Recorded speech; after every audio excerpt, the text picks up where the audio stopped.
Choose the correctly matched pair of stages with the characteristics proposed by Jean पियाजे। Second question का जवाब दो फटाफट से। जीन पियाजे द्वारा प्रस्तावित विशेषताओं के साथ चरणों की सही ढंग से मेल खाने वाली जोड़ी का चयन करना है। यानी जीन पियाजे की 4 स्टेजेस हैं, जिन्होंने पढ़ा है प्रीवियस वीडियोस से उनको पता ही होगा। मैंने सिंपल आपको फंडा बताया हुआ है। SPCF ये हमारा निमोनिक है, शॉर्ट ट्रिक कह लीजिए आप इसको। SPCF ये 4 स्टेजेस हैं जीन पियाजे के संज्ञानात्मक विकास की, यानी पियाजे के कॉग्निटिव डेवलपमेंट की। Sensory motor, pre operational, concrete operational और फॉर्मल ऑपरेशनल। ठीक है जी। अब सेंसरी मोटर स्टेज की अगर मैं बात करूं तो ये जन्म से 2 वर्ष तक होती है। Can engage in make believe play, तो जन्म से 2 वर्ष में बच्चा मेक बिलीव प्ले होता है। बच्चे डॉक्टर खेलते हैं, अलग अलग रोल में आ जाते हैं। मेक बिलीव प्ले जो है वो आएगा आपका 2 से 7 वर्ष में, प्री ऑपरेशनल में, ना कि सेंसरी मोटर में। यहां से जवाब देना है, अगर आप लोग भूल रहे हैं तो जवाब यहां से चूज कीजिएगा, ठीक है ना। और इसमें ABCD लिखना था तुमको भी ऑप्शन में, चलो कोई नहीं, ठीक है। तो यहां से जवाब दीजिएगा ध्यान में रख करके। अब देखो यहां पे बात समझते हैं कहानी है क्या। अलग अलग जवाब सब अपनी मर्जी से दिए जा रहे हैं, कोई सही जवाब आ नहीं रहा। सेंसरी मोटर ये नहीं होगा क्योंकि ये प्री ऑपरेशनल में आता है। डॉक्टर खेलना या मेक बिलीव प्ले जो है वो प्री ऑपरेशनल सेकंड स्टेज में, पहली में नहीं आएगा। प्री ऑपरेशनल स्टेज पूर्व संक्रियात्मक अवस्था, एनिमिस्टिक थिंकिंग यानी सजीव चिंतन, के बच्चे को लगता है अगर ये पेन गिरा है तो इसको भी चोट लगी होगी, यानी निर्जीव चीज भी सजीव है। मतलब उसको लगता है टेबल से चोट लगी है तो टेबल ने मारा है उसको। कहते नहीं चींटी मर गई, बच्चा गिर जाता है, उसको बड़ा अच्छा लगेगा, हाँ यार चींटी भी मर गई चलो। मतलब उसको लग रहा है कि निर्जीव चीज में भी जान है। एनिमिस्टिक थिंकिंग है उसकी, प्री ऑपरेशनल स्टेज में होती है, बिल्कुल सही बात है, ये पॉइंट तो करेक्ट हो गया भाई। फिर आते हैं कॉन्क्रीट ऑपरेशनल स्टेज पे। Capable of using symbols for symbols, क्या इस स्टेज में बच्चा सिंबल्स की जगह सिंबल्स को यूज करना सीख जाता है? इसी बार के पेपर में पूछा हुआ था इसी भाषा में, और आप लोग लुढ़क जा रहे हैं इस वाले क्वेश्चन में। Capable of using symbols for symbols, इसका मतलब है एब्स्ट्रैक्ट थिंकिंग कर पाएगा, सिंबल को सिंबल की जगह रख करके देख पाएगा। अमूर्त चिंतन नहीं भाई, सिंबल्स यूज करना पहली बार सीख जाता है प्री ऑपरेशनल में 2 से 7 में, लेकिन सिंबल्स को सिंबल्स की जगह पे रख के देखना वो 11+ ईयर्स में सीखेगा। फॉर्मल ऑपरेशनल के लिए होता है, ये बात सही। यहां पे ये गलत हो गया है ना। यूजिंग सिंबल्स फॉर सिंबल्स का मतलब है, क्वेश्चन पेपर में पूछा भी गया था इस बार भी, अगर आपको याद हो तो मैं बता भी देती हूं, 1 मिनट रुकना, कि अगर हम बात करें यहां पर, देखना एक बार, अगर हम बात करें, मैं वो पेंसिल देख रही थी, using symbols for symbols, symbols for symbols, symbols for symbols, symbols क्या होते हैं? ABCD या कुछ भी सिंबल हो सकता है भाई। सिंबल्स फॉर सिंबल्स में क्या होगा? लेट एक्स को मान लिया आपने किसी एक चीज की वैल्यू, ये है यूजिंग सिंबल्स फॉर सिंबल्स। नहीं तो हम कॉन्क्रीट चीजों के लिए यूज करते हैं कि अच्छा इस रिमोट को बच्चे ने फोन की तरह मान लिया, सिंबॉलिक हो गया एक तरह से, ठीक। तो ये आपका 11+ ईयर्स में आती है ये एबिलिटी, यानी एब्स्ट्रैक्ट अमूर्त चिंतन, जो सामने नहीं है उस पर सोच पाना, ठीक। तो यहां पे ये बात भी गलत हो गई। फिर बचता है फॉर्मल ऑपरेशनल यानी औपचारिक संक्रियात्मक। कैपेबल ऑफ हाइपोथेटिको डिडक्टिव थिंकिंग, तो ये जो परिकल्पनात्मक निगमनात्मक चिंतन है, डिडक्टिव थिंकिंग यही आती है इंसान में। इंडक्टिव थिंकिंग पहली बार कॉन्क्रीट ऑपरेशनल में आएगी, और भी मैं चीजें अभी बताऊंगी। तो फॉर्मल ऑपरेशनल जो है वो यहां पे सही हो गया। हाइपोथेटिकल थिंकिंग यही आएगी कि इंसान, अगर हम बात करते हैं डॉक्टर मनमोहन सिंह की, तो भैया बहुत बड़े इकोनॉमिस्ट या साइंटिस्ट लोगों में ये बहुत पाई जाती है कि उन्होंने प्रिडिक्ट कर दिया बहुत साल पहले कि भाई उस टाइम पे मंदी आने वाली थी, समथिंग लाइक दैट। तो बहुत या साइंटिस्ट लोग हैं वो बहुत पहले से कुछ प्रिडिक्ट कर पा रहे हैं, इसका मतलब हाइपोथेसिस, परिकल्पना कर पा रहे हैं, और तब डिडक्टिव लॉजिक पे आ पा रहे हैं। तो फर्स्ट और ये बहुत हाईएस्ट लेवल है, सेकंड और फोर्थ ऑप्शन हमें यहां सही लग रहा है, that means C option is the right answer. Sir यहां से चूज करना है, थोड़ा सा इस तरह के क्वेश्चंस पूछे जाते हैं, तो third option, second and fourth सही है, बाकी के दोनों यहां गलत हो जाएंगे। अच्छा 1-2 चीजें और हैं जो मैं आपको एक्स्ट्रा में बता देती हूं फटाफट से। जो आपकी कॉन्क्रीट ऑपरेशनल स्टेज है, जो थर्ड स्टेज है, ये मैंने पियाजे पे अलग से क्वेश्चंस इस बार भी कराए हुए हैं, अगर आपने देखा होगा। कॉन्क्रीट ऑपरेशनल 7 से 11 मूर्त संक्रियात्मक अवस्था, कॉन्क्रीट चीजें, जो चीजें सामने हैं उन पे लॉजिक आ जाता है, यानी जिन चीजों को टच और फील कर सकता है बच्चा, उनके बारे में लॉजिक आ जाएगा, है ना। अभी अमूर्त चिंतन नहीं आया कि जो सामने नहीं है उस पर भी सोच पाए। तो अगर हम देखें यहां तो कुछ चीजें हैं, CCS की एबिलिटी आ जाती है, बहुत आता है पेपर में, इससे क्वेश्चन जरूर आता है। CCS बोले तो क्लासिफिकेशन, यानी चीजों की प्रॉपर्टी के आधार पर उनको विभाजित करना, कि अगर किसी चीज का कलर एक जैसा है तो ब्लैक चीजों को एक साथ, या फिर अगर कोई सर्कल है तो सर्कल को एक साथ, स्क्वायर है तो स्क्वायर को एक साथ, यानी क्लासिफाई कर पाना चीजों की विशेषताओं या फीचर्स के आधार पे, ये क्लासिफिकेशन की एबिलिटी आ जाएगी। और क्या आ जाता है भाई बताओ? कंजर्वेशन, संरक्षण। क्लासिफिकेशन को हम वर्गीकरण कहते हैं हिंदी में। कंजर्वेशन बहुत इंपॉर्टेंट है। कंजर्वेशन यानी संरक्षण, के अगर आप एक छोटे बर्तन से बड़े बर्तन में भी पानी को पलट देंगे या किसी भी चीज को, तो वो बराबर ही रहेगा, यानी वॉल्यूम चेंज नहीं होता शेप और साइज बदलने से। चाहे मैं 200 ml पानी इस बॉटल में डालूं, इस ग्लास में डालूं, बराबर ही रहेगा। इसकी शेप चेंज होने से ग्लास और बॉटल में क्वांटिटी नहीं बदलेगी। ये चीज कंजर्वेशन है, जो कहां आती है, यही कॉन्क्रीट ऑपरेशन में आती है। फिर आता है सीरिएशन। सीरिएशन है छोटे से बड़े क्रम में और बड़े से छोटे क्रम में किसी एक क्वालिटी के आधार पर आप लगा पा रहे हैं, जैसे अपवर्ती और अनुवर्ती क्रम जो डिसेंडिंग और असेंडिंग ऑर्डर में चीजों को लगाते थे। ठीक है, ये बेसिक चीजें आ जाती हैं। इंडक्टिव रीजनिंग भी यहीं पे आ जाती है। इंडक्टिव क्या होती है, एग्जाम्पल टू रूल जाना। डिडक्टिव होती है रूल टू एग्जाम्पल जाना। इंडक्टिव रीजनिंग यानी पहली बार जो तर्क आता है, आगमनात्मक चिंतन, निगमन कहेंगे इसको, आगमन कहेंगे, निगमनात्मक नहीं, आगमनात्मक ही है। तो आगमन चिंतन जो है, आगमन तर्क जो है, वो यहीं पे आएगा पहली बार। ठीक, तो ये बेसिक सी चीजें जो हमें ध्यान रखनी चाहिए इस स्टेज को लेके। ऐसे ही बाकी स्टेजेस की भी अपनी विशेषताएं हैं, उन पे भी हम धीरे धीरे आएंगे, एक समय पे इतना ही समझेंगे। चलिए आगे आएंगे क्वेश्चन नंबर 3 पर। क्वेश्चन नंबर 3 देखिएगा। अगर मैं देखूं यहाँ पे क्या पूछा है क्वेश्चन में, कॉलम ए को कॉलम बी से मैच करना है, सिंपल बात। ठीक, गिफ्टेड बच्चा, गिफ्टेड चाइल्ड, बहुत प्रकार के बच्चे होते हैं। लैक्स रीडिंग फ्लुएंसी, नहीं भाई गिफ्टेड है तो उसकी तो क्षमताएं ज्यादा बेहतर होती हैं, तभी तो गिफ्टेड कह रहे हैं हम उसको। उसकी मेंटल एबिलिटी, उसकी याद रखने की क्षमता, उसकी चीजों को समझने की क्षमता, ये सब बहुत ज्यादा होती है। ठीक है राहुल, धन्यवाद। तो राहुल केशरवानी फटाफट से बताओ, गिफ्टेड तभी तो कह रहे हैं जब उसमें कोई खास क्षमता है, उसके अंदर कुछ गिफ्टेड है, तभी तो हम उसको गिफ्टेड कह रहे हैं, मतलब हमें मिला है ईश्वरीय शक्ति जैसा। ठीक, तो गिफ्टेड की अगर हम बात करें तो वो जल्दी से सीखता है, ability to learn quickly and independently. बल्कि अगर आपने इनको अच्छे से या चैलेंजिंग क्वेश्चन नहीं दिए तो बोर हो जाएंगे बच्चे जो गिफ्टेड हैं। इनका मानसिक स्तर या मेंटल एबिलिटी ज्यादा है नॉर्मल से।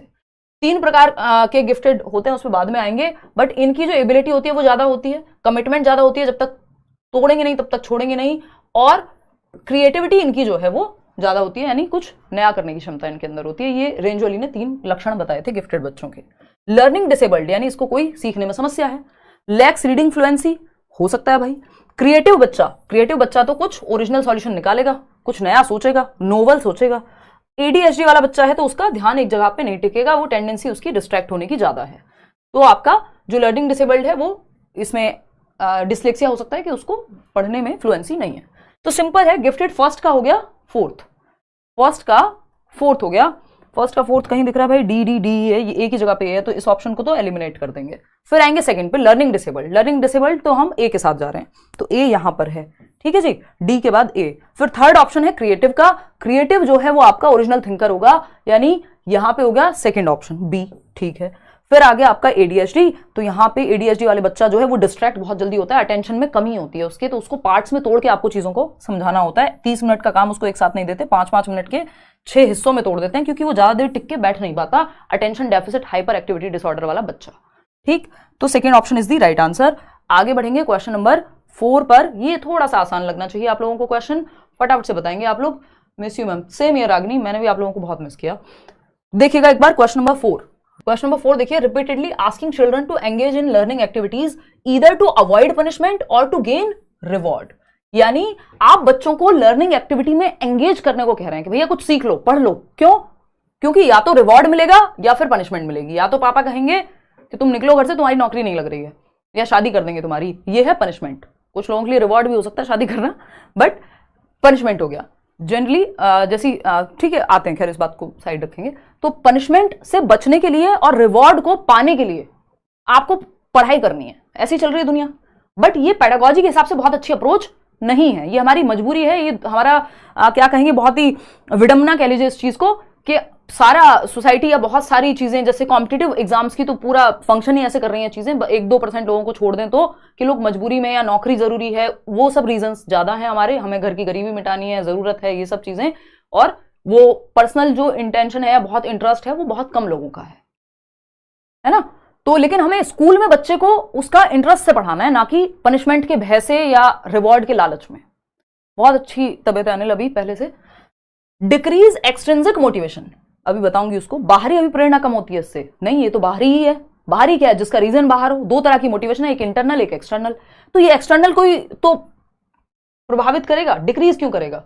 पनिशमेंट से बचने के लिए रिवॉर्ड आप पा रहे हो तो आप काम कर रहे हो, तो तो इसके साथ तो जाने ही रही बात। इंक्रीजेस इंट्रिंसिक मोटिवेशन, आंतरिक अभिप्रेरणा तो बनेगी नहीं, क्योंकि आंतरिक अभिप्रेरणा कैसे बढ़ेगी? बाहरी कारण से। आंतरिक अभिप्रेरणा के लिए तो आपको सीखने में मजा आता है, कोई काम को करने में, ये आंतरिक अभिप्रेरणा है।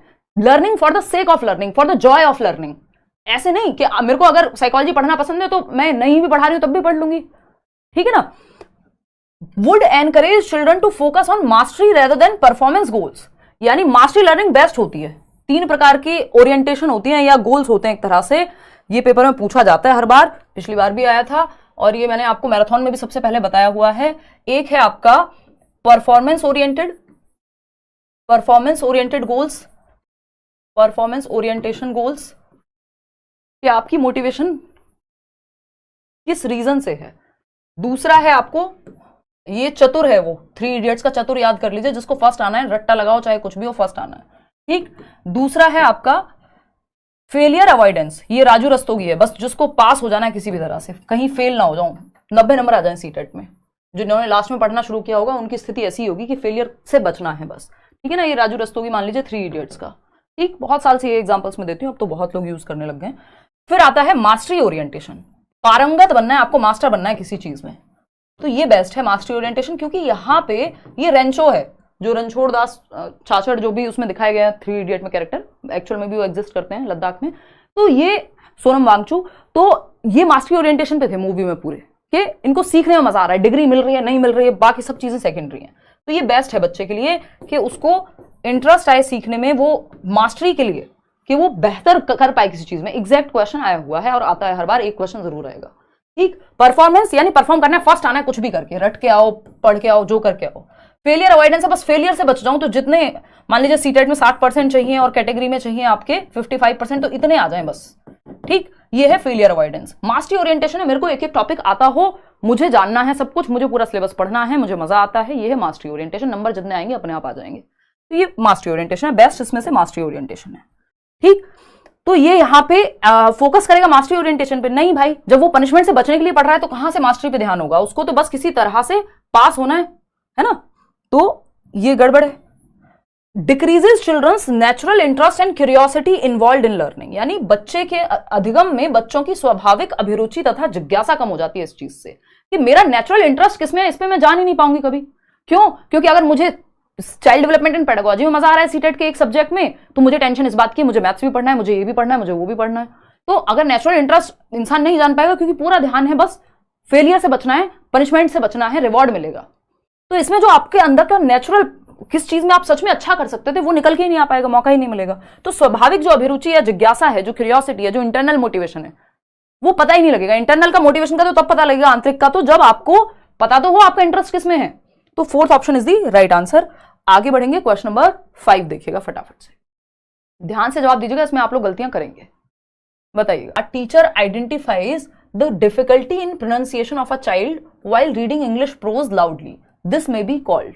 एक शिक्षक हैं जो अंग्रेजी गद्य को, एक प्रोज पढ़ रहे हैं, कोई पैराग्राफ है इंग्लिश का, बच्चा वो पढ़ रहा है पैराग्राफ मान लीजिए, पढ़ते समय एक बच्चे के उच्चारण में यानी उसके प्रोनाउंसिएशन में दिक्कत है, वो प्रोनाउंसिएशन को ही प्रोनाउंसिएशन बोलता है, ठीक है ना। मान लेते हैं एक एग्जांपल है, दिमाग को, या दिमाग को तो दिमाग बोल देते हैं लोग हिंदी में, लेकिन इंग्लिश का है तो ऐसे बहुत सारे वर्ड्स हैं जिनको गलत हम बोलते ही हैं। एक बच्चे के उच्चारण में कठिनाई की पहचान करता है, इसे कहा जा सकता है क्या? यानी बच्चा एक पैराग्राफ पढ़ रहा था, टीचर ने देखा कि उसको कहीं कहीं उच्चारण में दिक्कत है, तो ये क्या है? कठिनाई की पहचान हुई है। यहाँ पे कठिनाई की पहचान की है टीचर ने, कहां पे? पढ़ते समय। कितने % लोग दे रहे हैं जवाब? देखो, ये असेसमेंट ऑफ लर्निंग तो होगा नहीं, क्योंकि ये प्रोसेस के दौरान, पढ़ने के दौरान ही चल रही है ये प्रोसेस, और assessment of learning end of the term, या जब लास्ट में आप एग्जाम दे रहे हैं, लर्निंग के बाद की प्रक्रिया है। सबमेटिव असेसमेंट का हिस्सा हम इसको कहते हैं, योगात्मक मूल्यांकन का, जो जजमेंट के लिए होता है एक तरह से। यहां पे ये ड्यूरिंग द प्रोसेस है, जब पढ़ाई की प्रक्रिया वो पढ़ रहा है और डिफिकल्टी को देखा है, तो ये ऑप्शन तो हट जाएगा, असेसमेंट ऑफ लर्निंग तो होने से रहा, ठीक। असेसमेंट फॉर लर्निंग और समेटिव इवैल्यूएशन ही होगा नहीं, क्योंकि एसए का पार्ट है, तो डिफिकल्टी पहचानी है, तो डिफिकल्टी नहीं पहचानी जाती, समेटिव इवैल्यूएशन में सीधा बता दिया जाता है इतने % नंबर आए हैं, जैसे हाफ ईयरली या ईयरली टर्म एंड एग्जामिनेशंस। अब ऑप्शन 2 ही बचते हैं हमारे पास, या तो सेकंड होगा या तो फोर्थ होगा। 31% लोग कह रहे हैं कि ये होगा, और फोर्थ को 49% लोग कह रहे हैं कि ये होगा। चलिए, बहुत बढ़िया, बहुत ही क्लोज है ये जवाब अपने आप में। अगर बोर्ड का मन करे दोनों को सही मान लेगा, लेकिन यहाँ पे होना क्या चाहिए? होना चाहिए डायग्नोस्टिक टेस्टिंग। और ये डायग्नोस्टिक टेस्टिंग एक तरह से हिस्सा है असेसमेंट फॉर लर्निंग का ही, लेकिन ये एग्जैक्टली यहां पे क्या हुआ है, डायग्नोज हुई है प्रॉब्लम। हालांकि डायग्नोस्टिक टेस्टिंग जो है इस इंटेंट से बनाई जाती है कि बच्चा जो है उसकी कमी को पता लगाया जा सके, उसमें समस्या है कहां। जैसे मान लीजिए मेरी तबीयत खराब रही, वीकनेस थी बहुत ज्यादा, तो मैंने टेस्ट कराया, रिपोर्ट्स में पता लग गया कि भैया आयरन 17 है, हीमोग्लोबिन 9 है और ये चीजें हिली हुई हैं, ठीक, डायग्नोज हो गया। तो पहले पता करेंगे आप एज अ टीचर और फिर रेमेडी देंगे। तो डायग्नोस्टिक टेस्ट के बाद हमेशा रेमेडियल टीचिंग होती है, ये भी हमें ध्यान में रखना है। डायग्नोसिस में क्या है, आप गैप्स का पता लगाते हैं, गड़बड़ हुई कहां, ठीक, दिक्कत है कहां, फिर अब हुआ है, कैसे हुआ है डायग्नोस, टेस्ट के थ्रू, ठीक है ना। तो अगर हम देखें, a teacher identifies the difficulty in pronunciation, difficulty को आइडेंटिफाई किया गया है उच्चारण में while reading English prose loudly, जब ये प्रक्रिया चल रही थी, ठीक है। तो ये चल रही थी तो असेसमेंट फॉर लर्निंग के दौरान ही होगा, ये असेसमेंट फॉर लर्निंग का ही पार्ट है, लेकिन ये एग्जैक्टली है क्या, दिस मे बी कॉल्ड, क्या कहेंगे इस चीज को जहां आपने पहचान की है, तो ये डायग्नोस्टिक टेस्टिंग कहलाएगी। अगर ये ऑप्शन नहीं होता तो हम चले जाते सेकंड के साथ। तो फोर्थ सही है, यहाँ पे ज्यादातर लोगों ने सही जवाब दिया है। इसके बाद रेमेडी दी जाती है कि बच्चों को दोबारा एक्स्ट्रा क्लास देनी है या कहाँ, उसके पता आपको चलेगा किस क्षेत्र में दिक्कत है, डायग्नोस्टिक टेस्ट से, निदानात्मक परीक्षण से। तो क्वेश्चन नंबर 6 देख लो, fill the gap about the relationship between language and thought, भाषा और विचार के संबंध के बारे में सही गैप को भरना है। जीन पियाजे और वाइगोस्की इस चीज में अलग सोचते हैं।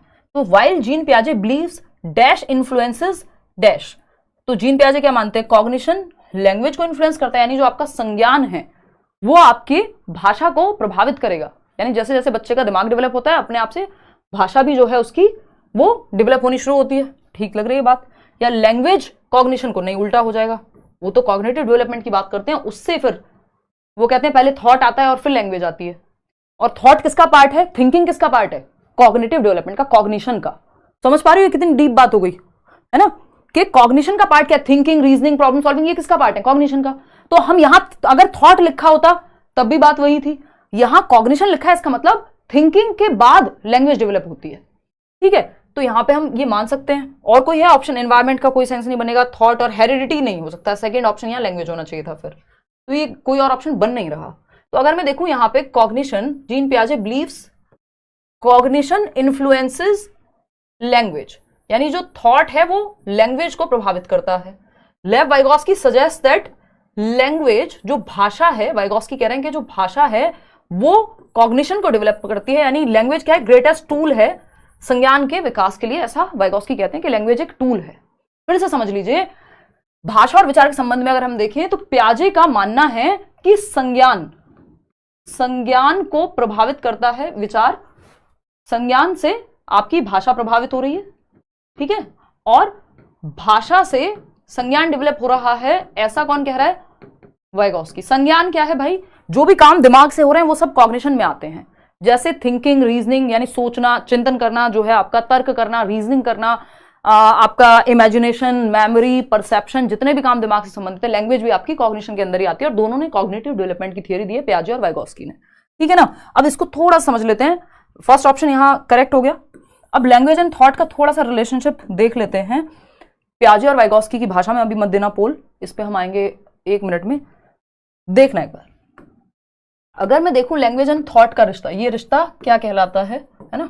वो उसकी जो एक्ट्रेस थी हिना खान, उनको हो गया है कैंसर, अभी मैंने न्यूज पढ़ी थी कुछ दिन पहले, ठीक। तो लैंग्वेज और थॉट, ये जब हम छोटे बच्चे थे तब एक सीरियल आया करता था, हमारे आसपास के लोग देखते थे। तो देख लीजिए एक बार, लैंग्वेज एंड थॉट का जो रिश्ता है क्या कहलाएगा, समझिए जरा। तो लैंग्वेज यानी भाषा, थॉट यानी विचार, आपको पता ही है, थिंकिंग एक तरह से। पियाजे कहते हैं, पियाजे और वाइगोस्की इस चीज में डिफर करते हैं या उनके विचार इसको लेकर के अलग हैं। पियाजे, वाइगोस्की दो रचनावादी लोग हैं। वाइगोस्की सोशियो कंस्ट्रक्टिविस्ट हैं, समाज के साथ बच्चा एक्टिविटी करके सीखेगा। पियाजे कहते हैं बच्चा खुद से एक्टिविटी करके सीखेगा, बाकी सारी चीजें सेकेंडरी हैं, ठीक। तो पियाजे कह रहे हैं थॉट कम्स फर्स्ट, या thought not only comes first, यानी विचार सिर्फ पहले नहीं आता, यानी जब मैंने इस पेन को देख करके पेन बोलना नहीं सीखा तब भी मेरे दिमाग में कुछ तो चल रहा है इसके बारे में, वो विचार है। तो विचार पहले आया और विचार ने सुनिश्चित किया, प्रोसीड किया पहले तो लैंग्वेज को। Thought not only proceeds language but also determines it, मतलब विचार न केवल भाषा से पहले आता है बल्कि भाषा को सुनिश्चित भी करता है। यानी जब मैं बोल रही हूं भाषा, लैंग्वेज, उससे पहले मेरे दिमाग में विचार है, और विचार पहले आया क्योंकि किसी चीज को बोलने से पहले मैं सोचूंगी, और वो सोचना निर्धारित करेगा कि मैं क्या बोलूंगी। तो विचार ने निर्धारित किया कि लैंग्वेज क्या होगी, ठीक है ना। ये पियाजे कह रहे हैं कि विचार पहले आएगा फिर भाषा आएगी, और विचार जो है भाषा को सुनिश्चित करेगा। वाइगॉस्की इसका उल्टा बिल्कुल नहीं कह रहे हैं, है ना। पियाजे कह रहे हैं थॉट यानी कॉग्निशन डेवलप होगा आपका, जैसे जैसे आपका दिमाग डेवलप होगा, थॉट डेवलप होगा, आपकी लैंग्वेज भी डेवलप होगी, ठीक। वाइगॉस्की कह रहे हैं कि थॉट और लैंग्वेज इंडिपेंडेंट होते हैं, यानी पैरेलली चलते हैं, समानांतर रूप से, एक समय के बाद मर्ज हो जाते हैं एक दूसरे में। दूसरी बात ये कह रहे हैं कि लैंग्वेज से दिमाग का विकास होगा, क्योंकि आपने भाषा सीखी, उस भाषा से आप अच्छी किताबें पढ़ेंगे, अच्छे लोगों की बातें सुनेंगे, चर्चा करेंगे, डिस्कशन करेंगे, डिबेट करेंगे, तो आपका दिमाग भी डेवलप होगा। हम कहते हैं ना जैसे लोगों में हम रहते हैं वैसे बन जाते हैं, कैसे? भाषा के माध्यम से। तो लैंग्वेज से कॉग्निशन डेवलप होता है, भाषा से दिमाग विकसित हो रहा है, संज्ञान विकसित हो रहा है, आपकी सोचना, समझना, सीखना, ये सारी चीजें विकसित हो रही हैं, ऐसा वाइगॉस्की कह रहे हैं। पियाजे कह रहे हैं नहीं, कॉग्निशन से लैंग्वेज डेवलप हो रही है। समझ पा रहे हो ना अंतर? तो इस चीज को थोड़ा सा ध्यान रखना है, ये दोनों थॉट और लैंग्वेज को लेकर अलग सोचते हैं, बाकी बहुत सारी चीजों में सिमिलर भी हैं। क्वेश्चन नंबर 7 देखिएगा, eight which stage of Lawrence Kohlberg. अच्छा, पियाजे का आपको पता है वो हेरिडिटी को इंपॉर्टेंस देते हैं, वाइगॉस्की सोशल एस्पेक्ट्स को बहुत ज्यादा महत्व देते हैं। फटाफट से बताइएगा question number 7, eight which stage of Lawrence Kohlberg theory of moral development do children ignore the intention of others and instead focus on the fear of authority and negative consequences. यानी लॉरेंस कोहलबर्ग का नैतिक विकास का सिद्धांत है। एक question minimum आता है और 2 भी आ जाते हैं, ठीक है ना। लॉरेंस कोहलबर्ग के नैतिक विकास के सिद्धांत के किस चरण में बच्चे दूसरों के इरादों को नजरअंदाज कर देते हैं कि दूसरों का क्या इरादा है या इंटेंशन है, कि इंटेंशन, मान लीजिए मुझसे ये पेन गिरा, तो क्या मैं इसको गिराना चाहती थी या गलती से गिर गया, तो उनको इरादों, इंटेंशन से उन्हें कोई मतलब नहीं है, पेन गिरा, मैंने गलती की है, बात खत्म, ठीक। को नजरअंदाज करते हैं और इसके बजाय अधिकार और नकारात्मक परिणामों के डर पर ध्यान देते हैं कि भाई पेन गिर गया अगर, या ये ग्लास गिर गया मुझसे, तो मम्मी बहुत डांटेंगी, वो चाहे आपकी गलती हो उसमें नहीं हो, इंटेंशन क्या है ये नहीं कोई समझेगा। ये कौन सी उम्र में होगा? पहली स्टेज में, जिसको पनिशमेंट एंड ओबीडियंस ओरिएंटेशन कहते हैं, या कन्वेंशनल लेवल जिसको हम पारंपरिक स्तर कहते हैं। दंड से बचने के लिए आज्ञा का पालन, इंटेंशन पे ध्यान नहीं है, पीछे इंटेंट क्या है, ठीक है जी। चलिए आते हैं, इस पर ज्यादा चर्चाएं नहीं करेंगे, फिर बहुत ही लंबा खिंच जाएगा। देखना क्वेश्चन नंबर 8, जिनको भी ये सब चीजें बहुत डिटेल में चाहिए प्लीज मैराथन देख लो, 6 घंटे 6.5 घंटे की मैराथन है, सारा कुछ कंप्लीट हो जाएगा। In the light of contemporary theories of intelligence such as that of Harvard Gardner, which of the following statements is not correct. यानी गलत कौन सा ऑप्शन है, गलत को पहचानना है। फटाफट से बताइए। बुद्धिमत्ता के समकालीन सिद्धांतों, जैसे कि हार्वर्ड गार्डनर ने जब बुद्धि के सिद्धांतों की बात की है, बुद्धि के बारे में उन्होंने बात की है, तो कौन सी बात ऐसी है जो गार्डनर नहीं करते हैं, जो गार्डनर के विषय में गलत है, गार्डनर ने जो बात नहीं की है। तो हार्वर्ड गार्डनर एक साइकोलॉजिस्ट हैं, अमेरिकन, और अभी भी हैं, थोड़े बहुत 90s में हैं, अपने 90 साल प्लस के हो गए। इन्होंने मल्टीपल इंटेलिजेंस का सिद्धांत दिया है, पेपर में 1 क्वेश्चन मिनिमम, कई बार ऐसा भी हुआ है कि 2 भी आए हैं, ठीक है। खुशबू कुमारी सिन्हा, बहुत बढ़िया, आप लोगों का उत्साह अलग ही दिख रहा है। तो आपको ये देखना है कि मल्टीपल इंटेलिजेंस, MI नाम का जो इनका सिद्धांत है, उसमें 8 प्रकार की बुद्धि है। इन्होंने कहा बुद्धि कोई एक सिंगल चीज नहीं है, कह रहे हैं आप लोग। चलिए देखते हैं कौन सी बात गलत है। Intelligence can be accurately predicted by administering standardised test. देखिए गार्डनर टेस्ट के खिलाफ बिल्कुल है, IQ टेस्ट के खिलाफ बिल्कुल है, स्टैंडर्डाइज्ड टेस्ट के खिलाफ, बुद्धि के परीक्षण के खिलाफ है। एक तरह से बुद्धिमत्ता को मानकीकृत परीक्षाओं के द्वारा सटीक रूप से जांचा जा सकता है या बतलाया जा सकता है, ये बात गार्डनर नहीं कहते। ये बात गलत है, और जो गलत है वही सही है, क्योंकि पूछा ही गलत था, नॉट लिखा हुआ था आपका क्वेश्चन में। तो ये बात तो सही लग रही है, इस पे समझेंगे क्यों गलत है। Intelligence comprises of several independent intelligences. ये बातें आपको, बाकी की 3 बातें गार्डनर की थियरी के बारे में बताएंगी, इनको पढ़ना जरूरी है। बुद्धिमत्ता के अंतर्गत कई स्वतंत्र बुद्धियां आती है, यानी कई प्रकार की इंडिपेंडेंट इंटेलिजेंस है। जैसे किसी में लिंग्विस्टिक इंटेलिजेंस होगी, यानी भाषा पे बहुत अच्छी पकड़ होगी, किसी में स्पोर्ट्स को लेकर के काइनेस्थेटिक इंटेलिजेंस होगी, दौड़ने भागने में बहुत अच्छा होगा, किसी के अंदर धुन बजाने की या म्यूजिक को लेकर के इंटेलिजेंस होगी, तो म्यूजिकल इंटेलिजेंस है। यानी कई प्रकार की, 8 प्रकार की बुद्धि की इन्होंने बात की है। तो इंडिपेंडेंट होती है स्वतंत्र रूप से, जरूरी नहीं है कोई गणित में खराब है तो जीवन में भी खराब होगा, कोई उसके अंदर टैलेंट नहीं होगा, ऐसा बिल्कुल जरूरी नहीं है। Intelligence according to Gardner, intelligence is a complex interplay of heredity and environmental factors. हाँ भाई होता ही है, आपकी जो हेरिडिटी एंड एनवायरमेंट का जो फैक्टर है, यही 2 चीजें हैं, इसके अलावा तीसरी कोई चीज तो है नहीं। जो इंटरेक्शन है आपकी हेरिडिटी से, या तो कोई चीज मिली है आपको जीन्स से, या फिर एनवायरमेंट के साथ आपने अडॉप्ट की है जेनेटिक, उसके इंटरेक्शन के बाद, ठीक है ना, क्लियर है। इंटेलिजेंस एक कॉम्प्लेक्स इंटरप्ले, हाँ भाई intelligence can B nurtured by providing appropriate stimulus, नहीं मतलब अच्छा हाँ ठीक है कि सही इन्वायरमेंट अगर आप दे रहे हैं स्टिमुलेटिंग, जहां बच्चों को मौके मिल रहे हैं डिबेट के, डिस्कशन के, बहुत सारी चीजों के, तो उसका बुद्धि का स्तर बेहतर होगा, सीख पाएगा वो चीजें, ठीक है। फर्स्ट ऑप्शन गलत है।